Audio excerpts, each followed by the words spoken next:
The Time Guardian's a 1987 sci-fi action movie from director Brian Hannant. The movie begins with a somewhat disappointing explosion, followed by a text crawl explaining the ludicrous story. In the future, 4039 to be exact, a race of bloodthirsty robots the humans created called the Jendiki have been killing all of mankind. One might say they've been terminating them. As a way to fight the robots, the humans developed time travel as a way to escape the enemy. At that point, the Jendiki also discover time travel, and no matter what time the humans end up, the robots find them. So in case you haven't figured it out yet, this is based on a true story. Why wouldn't the humans just travel far enough back in time to stop the creation of the Jendiki? Anyway, the city is protected from the Jendiki by this force field. Outside the city walls, soldiers are standing guard, and they get ambushed by the Jendiki. How exactly are these things able to sneak up on you?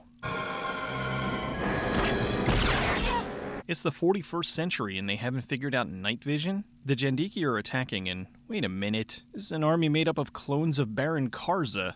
The leader of the humans, named Boss, shows up to yell at Smith. Unfortunately, it seems they forgot to write any dialogue for the actor. What the hell's going on in here, Smith? We're taking hits on the city now, for Christ's sake. Can't you hold a defense perimeter? I've got a repair crew out there and Ballard's with them, in case you might have forgotten. Outside, the Jendiki are playing a full-scale version of Breakout.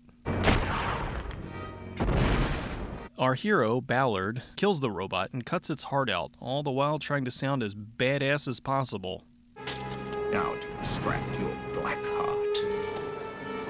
Ballard leads his squad back into the city, but they get attacked by the Jendiki. Both sides seem to be really bad at this. First you have the Jendiki, who just walk slowly and get shot. Then you have the humans, who either run in a straight line towards laser fire, or just stand around while being shot at. The soldiers make it to an outpost where they have to spin, damn it, spin! Spin, damn it! Spin, damn it, spin! The city begins its trip back to 1988 Australia, just in time for Crocodile Dundee 2. Oh, but we're not just in Australia, we're in movie Australia. Get ready for lots of I reckon. I reckon you'll need a lift. Oh, I reckon I will. Annie picks up Jake, whose car just broke down, and gives him a lift into town. In the future, Ballard has an altercation with Petra. Time traveling seems to be a fairly mundane process. This could be the first movie to make time travel seem boring. Back in Ballard's quarters, he's investigating the part he took from the slain Jendiki. He discovered that the robots are really cyborgs and are planning to kill everyone in the city. Form the tribe. Follow the city. Kill them all. Why is this such a surprise? They've been at war with them for centuries. You think that would have been a given. Back in the past, Annie makes it to the town of Midas, where the streets are paved with gold. Or goat?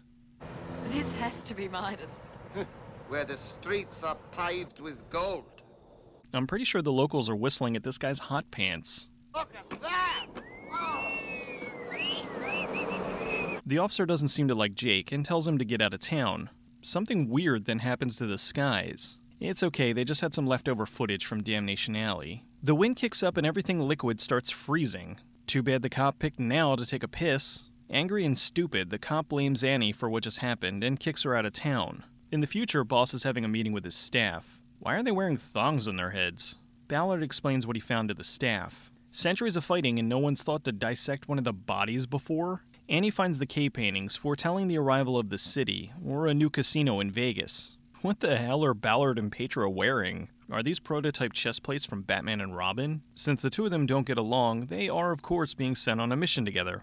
They're going back in time ahead of the city to build a new leg to replace the one that was blown up earlier, or something like that. Annie's alarmed, so she goes out wandering in her underpants. Ballard's notified that the Jendiki followed them. Let me get this straight. They traveled in time to the Australian outback, which is filled with poisonous snakes, giant centipedes, crocodiles, cassowaries, and over 500 different species of spiders, many of them venomous. Even the Australian honeybee is lethal, and they're worried about these clumsy, slow-moving rock'em sock'em robots that are afraid of the sunlight? You can shoot a Jendiki. Try shooting a swarm of bees. The Jendiki use their special time-traveling beach balls to get to their destination. I don't think this guy was supposed to come out yet. Petra gets shot, so one of the tribesmen has to take her back to town. A truck driver accidentally runs into one of the balls, which prevents more Jendiki from getting through. Regroup on the ground and wait for night. Wait for night? It's not night now? Annie sees one of the Jendiki, and Ballard stops her before she gets killed. He takes her back to see Petra, so she starts asking questions. And you can start with that bangle. What? The armband thing. When I pressed the button, it put it asleep. It does a lot more than that. Tell her, Ballard. Tell her we're gonna need her. Yes, she seems sound asleep. Ballard needs to get an earth mover, so Annie agrees to take him to town to get one. They leave Petra behind, and so ends part 1 of Carrie Fisher's contractually obligated segments in the film. Annie wants Ballard to tell her what's going on. He explains he's from the future and what he's doing there. I come from the future. From a city that travels in time. And we can choose what time zone we want to appear in. Well, no wonder she's laughing. He said he can travel through different time zones. I guess if I travel from Bangkok to New York, I'm traveling back in time. On their way to town, they find the dead truck driver. Annie finds a piece of the travel ball and puts it in her truck. They bring the corpse of the driver to Midas to give to the police. And I'm sure Officer Asshat will be completely reasonable about this. The other cop brings them inside while the officer takes care of the body. Officer Rafferty takes the debris and Annie tells him off. You jackass. You made out you ran this town. You couldn't run a hot bath. Ballard roughs up one of the locals and takes his front loader. How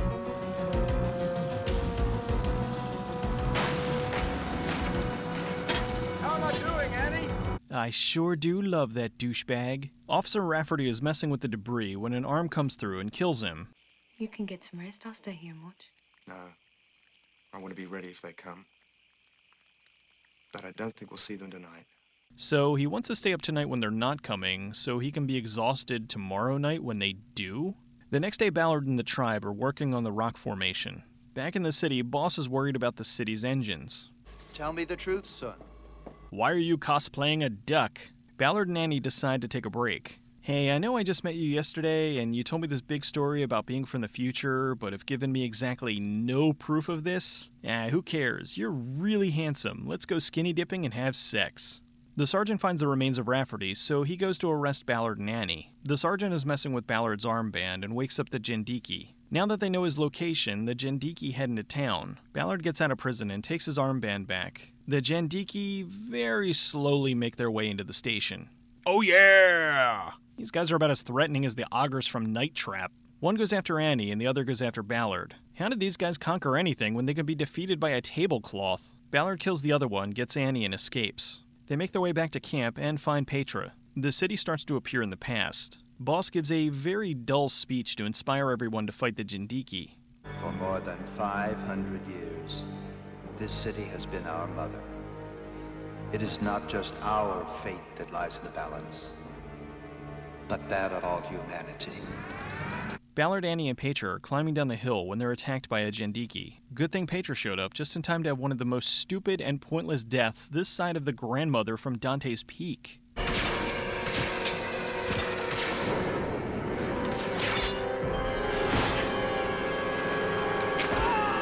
The city arrives and the troops come out to fight the Jendiki, who for some reason sent their leader to the front lines. Sun tells Ballard he has to go to do something with the time stream. Ballard reaches into time and pulls out a huge time gun. I'm starting to think a producer's 6-year-old nephew wrote this. The leader almost kills Ballard, but Annie saves him. Ballard gets the attention of the Jendiki to tell him that they've lost. Stop the fighting now! You can no longer win, Jendiki. Then he shoots them with his time gun. It's really nice of them all to just stand there. Why wouldn't they keep attacking? One good laser blast and this would all be over. Annie then joins Ballard in the city, where they travel through time to somewhere else for some reason. The movie was filmed in various locations across Australia for about $8 million.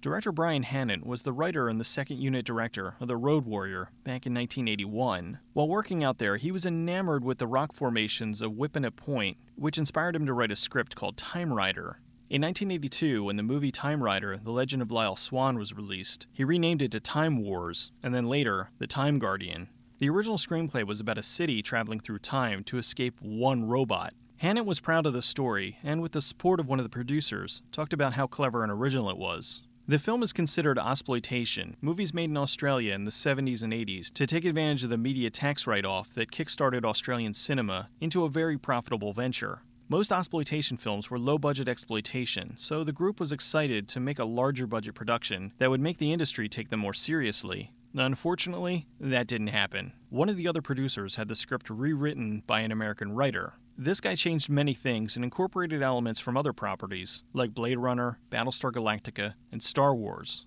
The biggest thing was the obvious shameless attempts to take from the Terminator. They even have the movie running in the background at one point.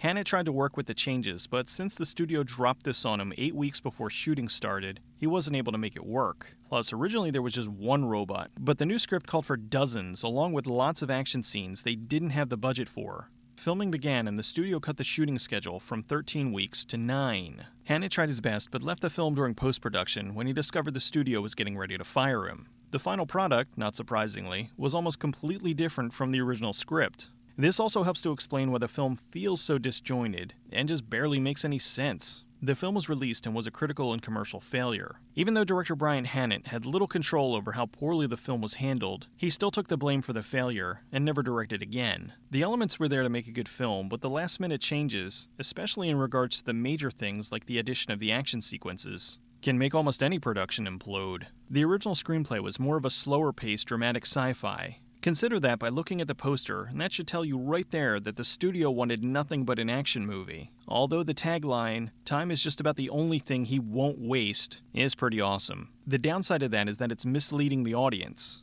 That sounds like a non-stop explosion fest, when really, Ballard does a lot of time wasting. Even with the problems, and there were plenty, you can still see the charm of the film, and despite the flaws, it's entertaining in its own way. Nikki Coghill is incredibly cute, Tom Burlinson was a decent hero, and it is funny to see just how disinterested Dean Stockwell is in all this. Carrie Fisher was brought in, most likely for her Star Wars credits, but was only paid enough to show up, wear a metal nipple vest, and die.